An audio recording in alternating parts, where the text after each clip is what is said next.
Welcome to Suman TV. YSR Kadapa జిల్లా Rajampet. Intermediate చదువుతూ మొదటి సంవత్సరంలోనే స్కూల్కు దూరం అయ్యి కాలేజీకి దూరం అయ్యి ఇంట్లో పడక మీదే పడిపోయిన ఒక విద్యార్థిని గాథ ఇప్పుడు మనం వింటున్నాం. వైఎస్ఆర్ కడప జిల్లా రాజంపేట పట్టణానికి సమీపంలో ఉన్నటువంటి రామ్నగర్లో సులోచన కుమార్తె పల్లవి 17 సంవత్సరాలు 2026 మార్చి నుంచి ఉన్నట్టుండి పడక్కే పరిమితం అయిపోయింది.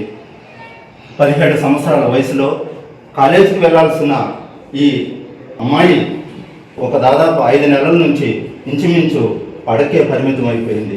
ఏంటి కారణమని ఒక్కసారిగా తల్లిదండ్రులు ఉవ్వెత్తిపోయినారు.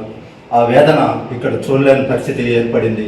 ఉన్నట్టుండి హాస్పిటల్కి వెళితే 2 కిడ్నీలు ఫెయిల్ అయిపోయాయి. దాదాపు ఇంచుమించు 30 నుంచి 40 లక్షలు ఖర్చు అవుతుందంటే కూలికి వెళ్తేనే జీవనం గడపలేని ఆ పరిస్థితుల్లో వాళ్ళంతా ఇద్దరు కూడా భార్యాభర్తలు ప్రతిరోజు కూడా వాళ్ళు ఏడవలేని పరిస్థితి అయితే లేదు అని చెప్పలేము.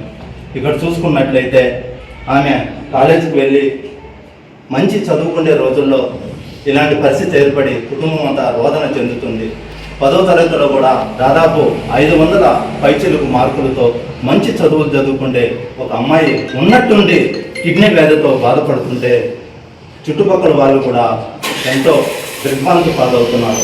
ఇలాంటి పరిస్థితుల్లో వాళ్ళు ఒకటే కోరుకుంటున్నారు, ప్రభుత్వ అధికారులు, ప్రజానాయకులు, స్వచ్ఛంద సంస్థలు మాకు సాయం చేస్తే మా బిడ్డను మేము హాస్పిటల్లో చూపించుకొని మళ్ళీ యథాస్థితికి తీసుకొస్తామని చెప్పి వాళ్ళు ప్రేరేపడుతున్నారు. ఇలాంటి సమయంలోనే ఒక ఎంఎస్ఎస్ హెల్త్ కేర్ ఒక స్వచ్ఛంద సంస్థ వీళ్ళ ముందుకు వచ్చి ఈరోజు మేము మీకు అన్ని విషయాల్లో తోడ్పడతామని చెప్పి ఇక్కడ తెలపడం కూడా జరిగింది.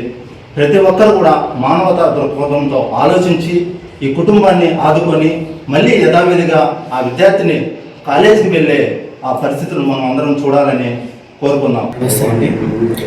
నా పేరు Shoaib, MSS welfare and health care trust వ్యవస్థాపకుడిని.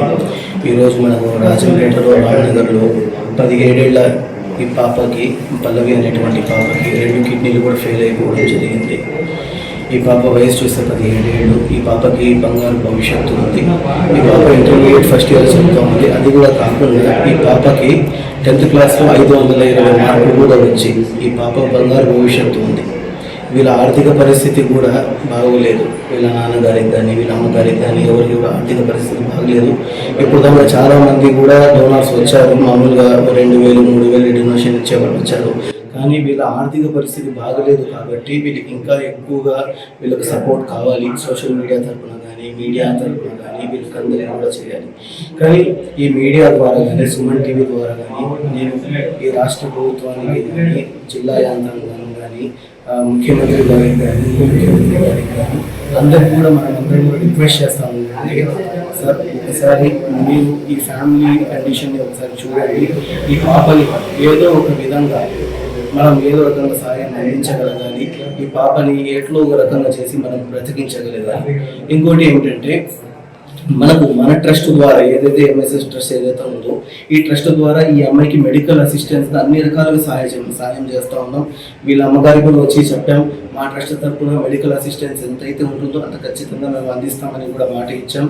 అంతేకాకుండా ఈ మీడియా ద్వారా మనం రిక్వెస్ట్ చేస్తామని అంటే ఇంకా మంది సిఎస్ఎస్ డోనర్లు ఎవరైతే ఉన్నారో లేకుంటే ఎవరైనా సహాయం చేసే వాళ్ళు ఉన్నారో ప్రభుత్వానికి సంబంధించిన వాళ్ళు ఎవరైతే ఉన్నారో వాళ్ళందరూ కూడా వచ్చి ఈ అమ్మాయిని గొప్ప మనసుతో ఒక మానవ దృక్పథంతో కాపాడుకోవాలని చెప్పి ఈ మీడియా ద్వారా కానీ మీ సుమన్ టీవీ ద్వారా కానీ నేను ప్రతి ఒక్కరికి కూడా రిక్వెస్ట్ చేస్తా ఉన్నా. మా ఇన్విటేషన్ వరకు మీరు వచ్చిన మీ అందరికీ కూడా ఖచ్చితంగా ధన్యవాదాలు. నా బిడ్డని రక్షించండి. ఆ పాపకి డోనర్ ఎవరైనా ఉంటే మాకు చూపించి మాకు దారి చూపించండి సార్. అందరిని అడుగుతున్నాను, ముఖ్యమంత్రి గారిని అందరినీ కోరుకుంటున్నాను, ప్రభుత్వాన్ని. ఆ పాపని రక్షించండి. 17 ఏళ్ళ పాప, చిన్న పాప. ఆ పాపని దయచేసి మాకు కాపాడి ఇవ్వండి. మేము పూజ చేసుకునే వాళ్ళం. ఆ పాప ఉన్నట్టుండి మాదిరిగా పడిపోయింది. మేము అంత డబ్బు పెట్టి చూపించుకోలేకపోతున్నాము. ప్రభుత్వాన్ని పదే అడుగుతున్నాము.